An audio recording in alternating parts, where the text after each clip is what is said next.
Të dashur miq, përshëndetje, ju uroj mirëseardhjen në programin Rruga, pjesë e shërbesës radiofonike të Dr. Michael Youssef.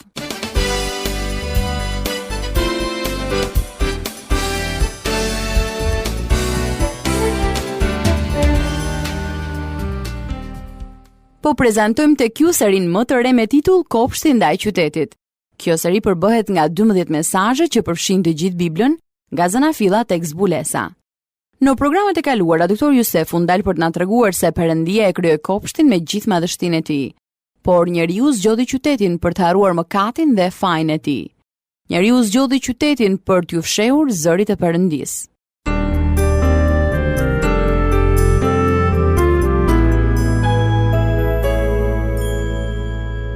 Në programin ton të sotëm, Dr. Youssef do të na flas për 4 karakteristika të qytetit të njeriut, që janë në kundërshtim me kopshtin e Perëndisë.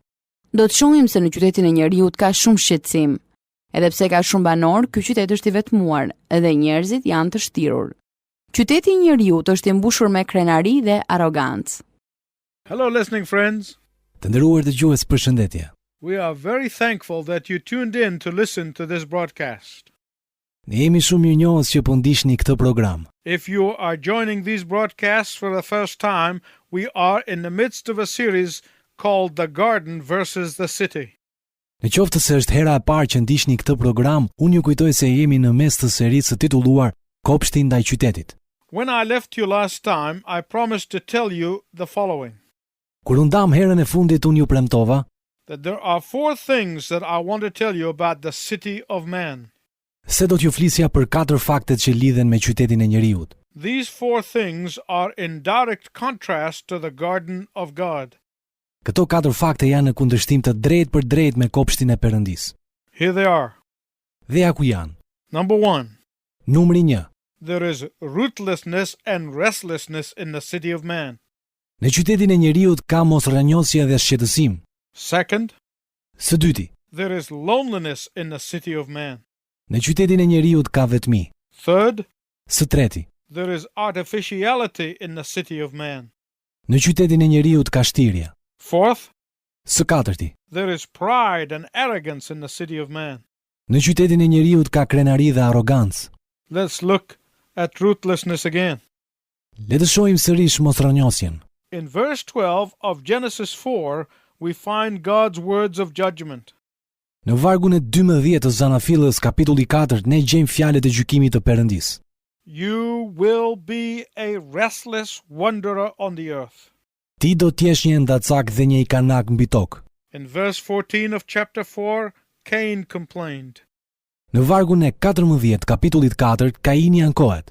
I will be restless wanderer on the earth. Whoever will find me will kill me.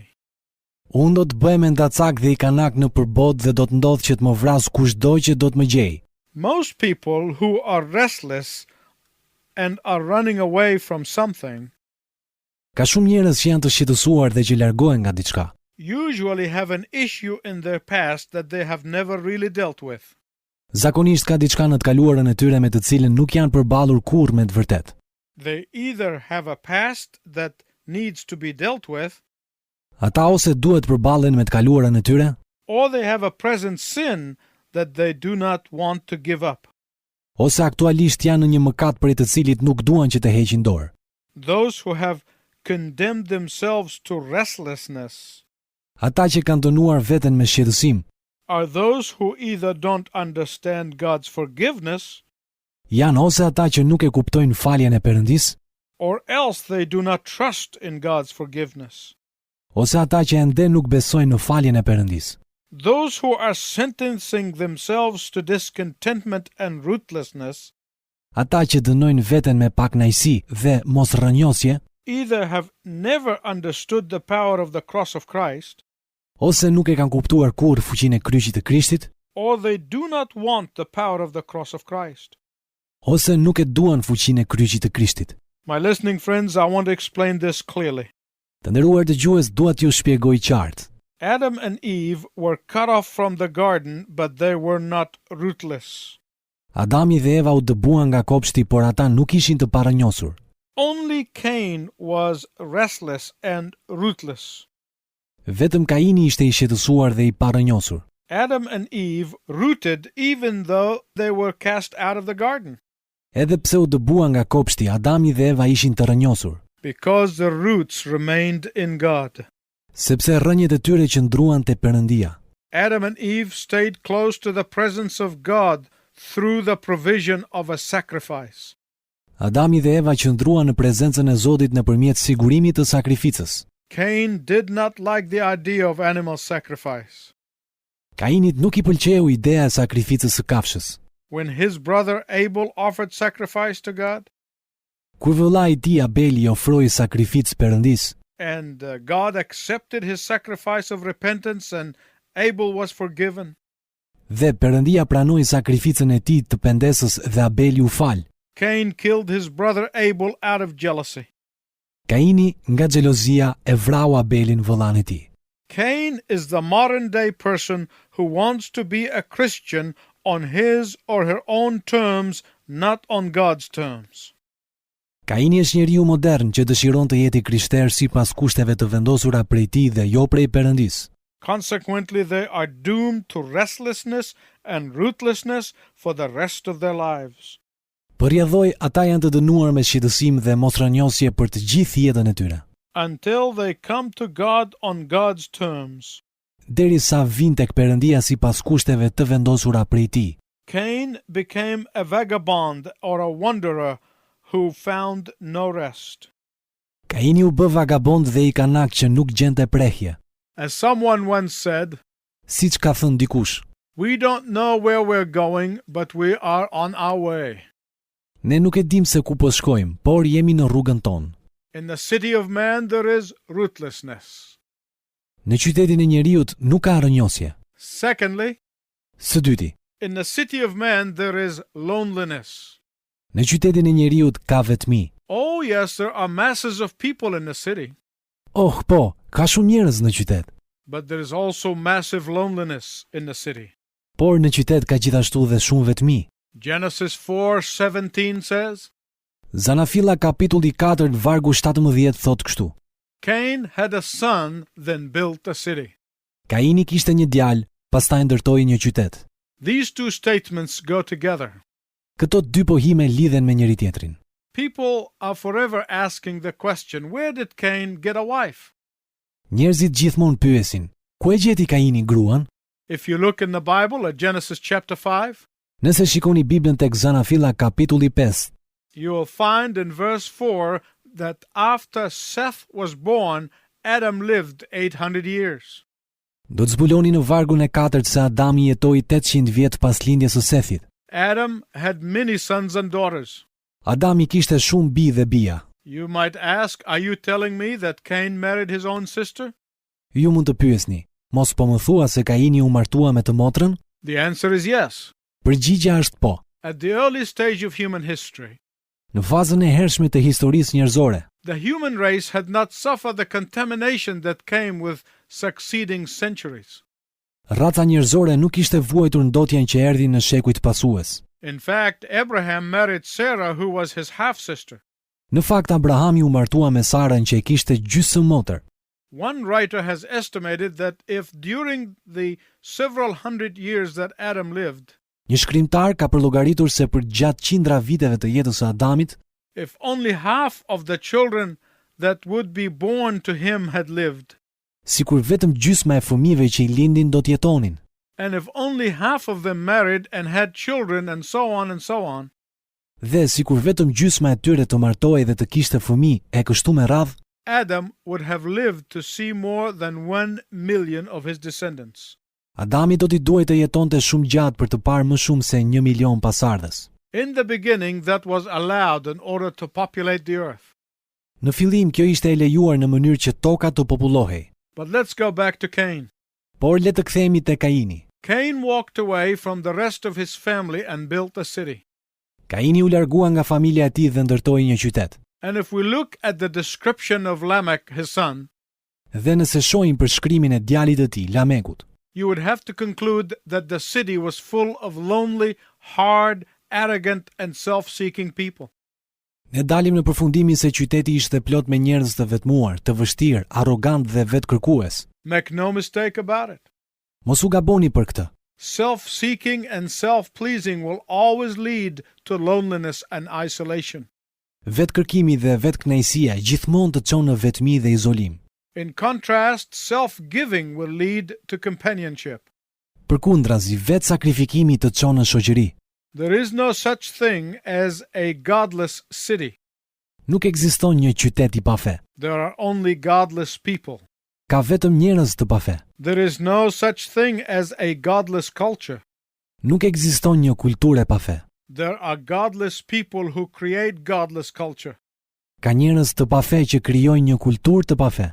That is why God calls upon his children to be used of God to be a blessing to every city in which they live. Ja pse Perëndia thërret fëmijët e tij që t'i përdor për të qenë bekim në çdo qytet ku ata jetojnë. God calls us to impact our own cities for God. Perëndia na thërret që të ndikojmë në qytetet tona për Perëndin. Not only is there rootlessness in the city of man, Në qytetin e njeriut jo vetëm që nuk ka rrënjosje. not only is there loneliness in the city of man, Në qytetin e njeriut jo vetëm që ka vetmi, but thirdly, there is superficiality and artificiality in the city of man. por së treti në qytetin e njeriut ka cektësi dhe shtirje. You can see from the names of Lamech's wives how artificial the dwellers of the city were. Ju mund të dalloni që nga emrat e grave të Lamekut se sa të shtirur ishin banorët e qytetit. Lamech was the first bigamist in history. Lameku ishte personi i parë bigamist në histori. In ancient times, names were always an indication of people's character. Në kohët e lashta emrat gjithmonë dëshmonin për karakterin e njerëzve. So the names of Lamech's wives are an indication of that superficiality and of the artificiality of the city of man. Prandaj emrat e grave të Lamekut dëshmojnë për cektësinë dhe shtirjen e qytetit të njeriut. They focus on outward appearances rather than their morals. Ato i kushtoheshin më shumë pamjes së jashtme se sa moralit të tyre. The focus on outward appearance rather than character and spiritual commitment. Ata fokusoheshin më tepër në pamjen e tyre të jashtme se sa tek karakteri dhe përkushtimi shpirtëror. Look at verse 19 of Genesis 4. Shikoni vargun e 19 të Zanafillës kapitulli 4. One wife's name was Ada, which means pleasure or sensation. Emri i njërës nga gratë e Lamekut ishte Ada, që do të thotë kënaqësi ose ndjesi. The second wife was Zella, which means shade or luxuriant hair covering. Gruaja e dytë ishte Cilah, që do të thotë hije ose mbulesa e flokëve të harlisur. Then their daughter was named Nama, which could mean sensuality. Dhe më pas vajza e tyre u quajt Namah, që do të thotë sensualitet. Here is a city culture that is committed to physical beauty and physical pleasure and not inner beauty. Këtu ne kemi një kulturë qyteti të përkushtuar ndaj bukurisë dhe kënaqësisë fizike dhe jo ndaj bukurisë së brendshme. Now, there's nothing wrong with beautiful people or beautiful things, Nuk ka asgjë të keqe me njerëzit e bukur apo me gjërat e bukura. but a culture that becomes obsessed with outward appearance and beauty, Por një kulturë e apasionuar pas pamjes së jashtme dhe pas bukurisë, a culture that places beauty above character and inner beauty, një kulturë që vendos bukurinë mbi karakterin dhe bukurinë e brendshme, a culture that places outer beauty above integrity and honor, një kulturë që vendos bukurinë e jashtme mbi integritetin dhe nderin, a culture that places outward beauty above honesty, faithfulness, and fidelity, një kulturë që vendos bukurinë e jashtme mbi ndershmërinë dhe besnikrinë. that is a very sick culture indeed. Në të vërtetë është një kulturë shumë e sëmurë. Not only in the city of man, there is rootlessness. Në qytetin e njeriut jo vetëm që nuk ka rrënjosje. Not only does the city of man has loneliness in it, Në qytetin e njeriut jo vetëm që ka vetmi. not only does the city of man has artificiality and superficiality in it, Në qytetin e njeriut jo vetëm që ka shtirje dhe cektësi, but fourthly, the city of man is full of pride and arrogance. por së katërti qyteti i njeriut është plot me krenari dhe arrogancë. They boast of their violence. Ata krenohen me dhunën e tyre. They boast of the rationalization of murder. Ata krenohen me arsyetimin e tyre për vrasjen. And they even express their violence in songs. dhe madje shprehin dhunën e tyre dhe në këngë. Look at verses 23 and 24 of Genesis chapter 4. Shikoni vargu 23 dhe 24 të Zanafillës kapitulli 4. It is nothing but a boastful song by Lamech. Kjo nuk është asgjë më shumë se një këngë burravece e Lamekut. I have killed a man for wounding me and a young man for injuring me. Po, unë vrava një njeri sepse më plagosi dhe një të ri sepse më shkaktoi një irnim. In the Hebrew language, the song comes across as defiance to God. Në gjuhën hebraike kjo këngë vjen në mosbindje ndaj Perëndis. It is as if Lamech were saying, Është sikur Lameku të thoshte: the God of the universe is not running the world the way I like. Perëndia e universit nuk po e drejton botën ashtu siç dua unë. Therefore, I take things into my own hands. Prandaj unë I marr përsipër vet gjërat e mia. My justice is swifter than his. Drejtësia ime është më e shpejtë se e tij. My judgment is better than his. Gjykimi im është më I mirë se gjykimi I tij. My judging is fairer than his. Gjykimi im është më I drejtë se I tij. God put a mark on the forehead of my father Cain to protect him. Perëndia vendosi një shenjë në ballin e Kainit, atit tim, për ta mbrojtur atë. But I can take care of myself, thank you very much. Faleminderit shumë, por unë kujdesem vet për veten time. Today, violence is becoming the norm in many Western countries. Sot dhuna po bëhet norm në shumë shtete perëndimore. Blood is shed in almost every city of every country. Derdh dhe gjak thuajse në çdo qytet të çdo shteti. And by the time we get to Genesis chapter 6 verse 5, God said, Dhe ndërkohë ne shkojmë tek Zanafilla kapitulli 6 vargu 5 ku Perëndia thot: man's wickedness had become very great, and that every inclination of the thoughts of his heart was only evil all the time. Dhe tani, Zoti pa që ligësia e njerëzve ishte e madhe mbi tokë dhe që tërë synimet e mendimeve të zemrës së tyre nuk ishin gjë tjetër veç se e keqja në çdo kohë. And just as God then called Noah to warn people of the judgment of the flood, Dhe ashtu si Perëndia thirri Noen që të paralajmëronte njerëzit për gjykimin e përmbytjes, now God has placed his men and women in every city of the world tani Perëndia ka vendosur burrat dhe gratë e tij në çdo qytet të botës, to call men and women, boys and girls, to come to Jesus Christ and escape from the judgment that is to come. për të thirrur burra dhe gratë, djemë dhe vajza që të vinë tek Jezus Krishti dhe t'i largojnë gjykimit që po vjen. You and I are called upon not to run away from the city, Ne nuk jemi thirrur që të largohemi nga qyteti, but to transform the city. por që të transformojmë qytetin. We are called upon not to escape to the mountains, Ne nuk jemi thirrur që të arratisemi në përmale, but to impact the cities for good and for God. por që të ndikojmë në për qytete për mirë dhe për Perëndin.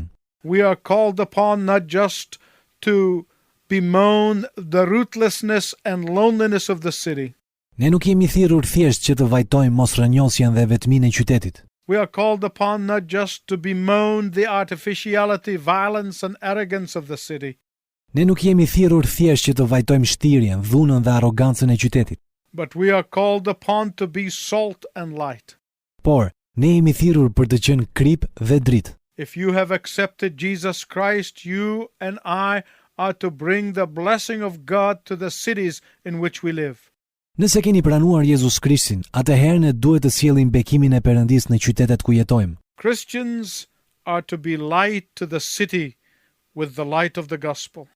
Të krishterët duhet të jenë drita e qytetit me dritën e Ungjillit. We are not just to curse the darkness, Ne nuk jemi thjesht që të mallkojmë errësirën, but light a candle. por që të ndezim qiririn. There may be someone listening today who is still living in the city of man. Ndoshta dikush që po më dëgjon sot jeton ende në qytetin e njeriu. You may not have heard that in the Garden of Gethsemane and on the cross that God paid the price so that you can escape to the garden city of God.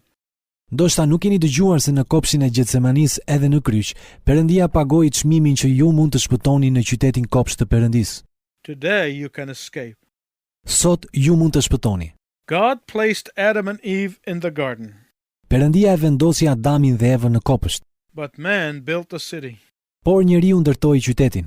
But all people who put their trust in Jesus Christ as Savior and Lord Por të gjithë njerëzit që besojnë Jezus Krishtin si Zot dhe Shpëtimtar can be assured of the garden city called the New Jerusalem. mund të sigurohen për qytetin kopësht të quajtur Jeruzalemi i Ri. Are you going there? A jeni duke shkuar ju atje? Today you can be sure that you're going there if you commit your life to Jesus Christ. Sot, nëse përkushtoni jetën tuaj ndaj Jezus Krishtit, ju mund të jeni të sigurt që po shkoni atje. Until next broadcast, I wish you God's richest blessing. Deri herën e ardhshme, Zoti ju bekoft.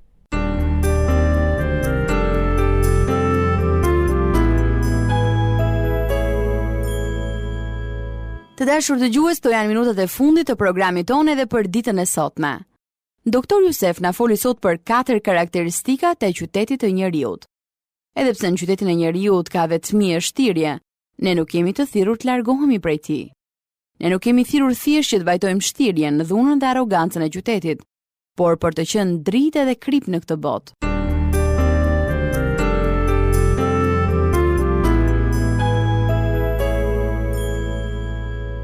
Në programin tonë të erësarshme, Doktor Jusef do të na flasë për një problem vërtet shqetësues.